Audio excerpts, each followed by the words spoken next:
Tonight, we explore a cosmic horror that is not a fantasy, but a product of numbers. The universe is terrifyingly vast. Within the observable cosmos, there are 200 billion trillion stars. If most have planets, then billions sit in the habitable zone, sized and formulated to cradle life. Our universe has had 13.8 billion years for intelligence to rise and build civilizations far superior to our own. Yet, when we turn our most advanced instruments toward the heavens, we hear nothing. No messages, no transmissions, no signs of life. Complete silence. And by the end of tonight, you will understand why this silence might be the most terrifying discovery in human history. Let's start with the hard numbers.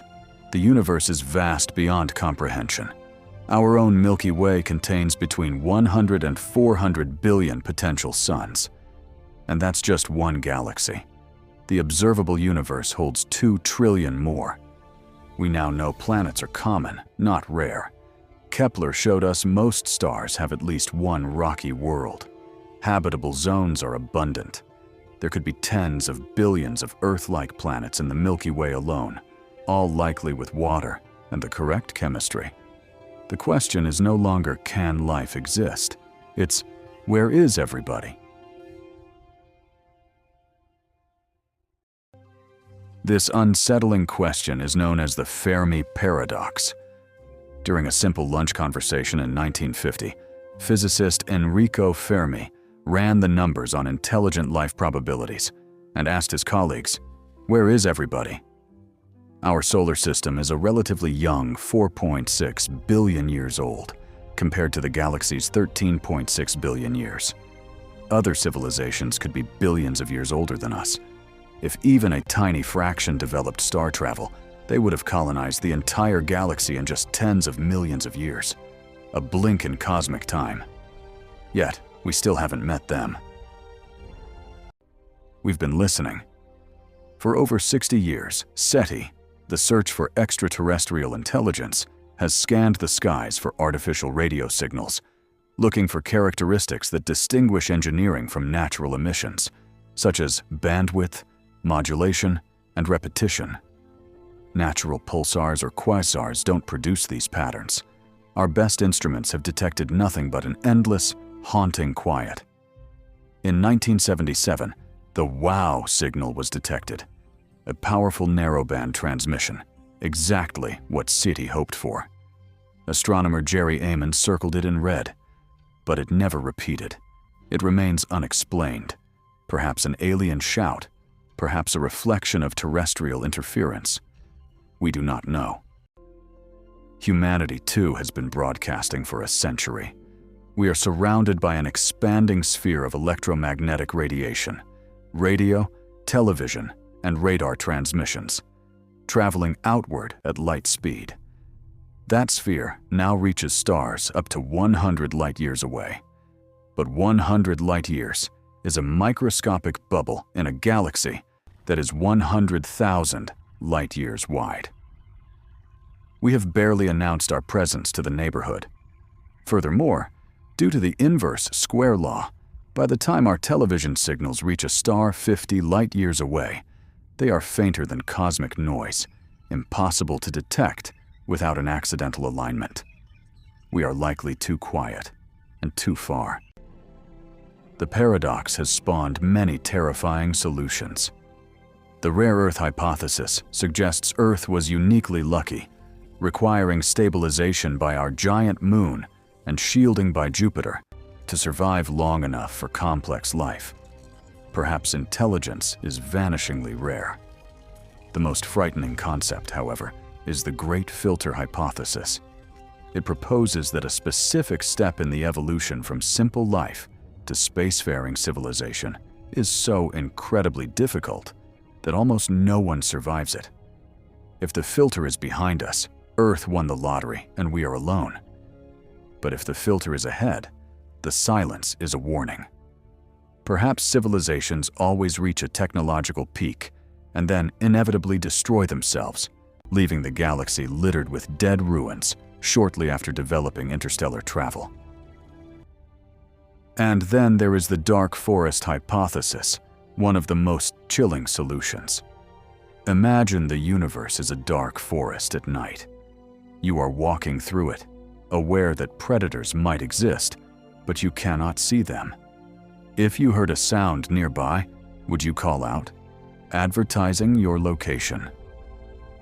The dark forest theory suggests any civilization that broadcasts its existence is taking a catastrophic risk. If you cannot assess a neighbor's intentions, the only rational strategy is silence and hiding. Civilizations that scream are noticed. Civilizations that get noticed get destroyed. The galaxy is full of hiding predators, listening for a shout. If true, our intentional messages, like the Arecibo signal or Voyager's golden record, aren't acts of curiosity. They are catastrophically naive shouts into a meadow full of hunters. Let's review the messages we have sent.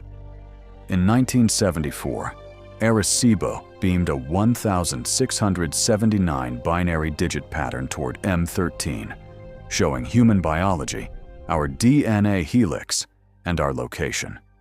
It will take 25,000 years to arrive. A response, if any, will arrive 50,000 years from now. Pioneers 10 and 11, launched in the early 70s, carry gold plaques with human figures and maps. Voyager 1 and 2, launched in 1977, carry golden records, 12-inch copper discs containing sounds of thunder, wind, whale songs, greetings in 55 languages, architecture, and pulsar navigation maps. Voyager 1 is now the most distant human object, 14 billion miles away and still transmitting. These ambassadors will outlast our civilization. 5 billion years from now, long after the sun engulfs Earth as a red giant, these Voyagers and pioneers will still be drifting, silent testimonies to our existence. But if the dark forest is real, we just gave everyone a map. Another unsettling explanation for the silence doesn't require hostile aliens. The zoo hypothesis suggests advanced civilizations deliberately avoid contact, observing less developed worlds like zookeepers watch animals in their natural habitat. Ethical guidelines might keep them hidden until a specific developmental benchmark, social or scientific maturity, is met. Earth might be a protected preserve.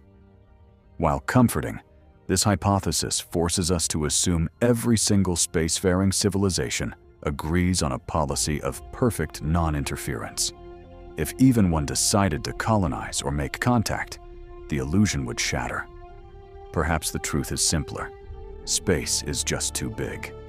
Contact is effectively impossible, even if civilizations survive for millions of years.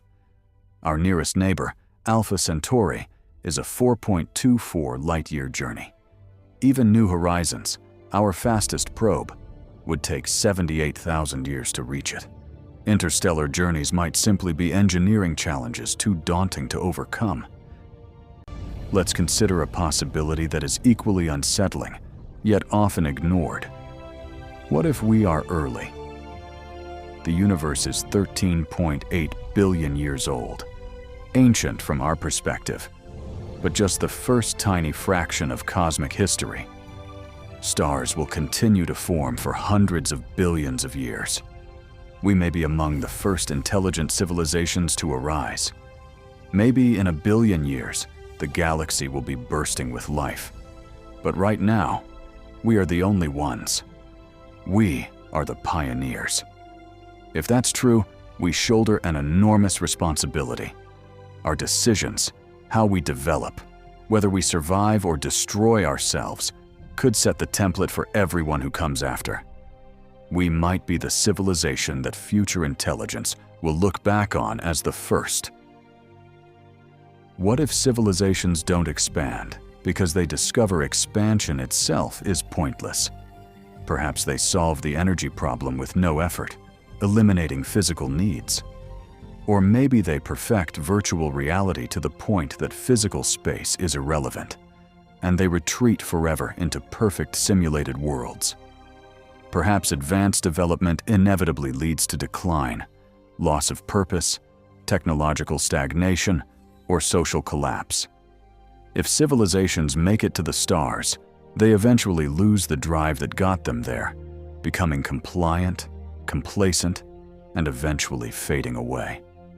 The universe could be full of these dwindling archives, each slow death absorbing all attention, too consumed by internal decline to explore.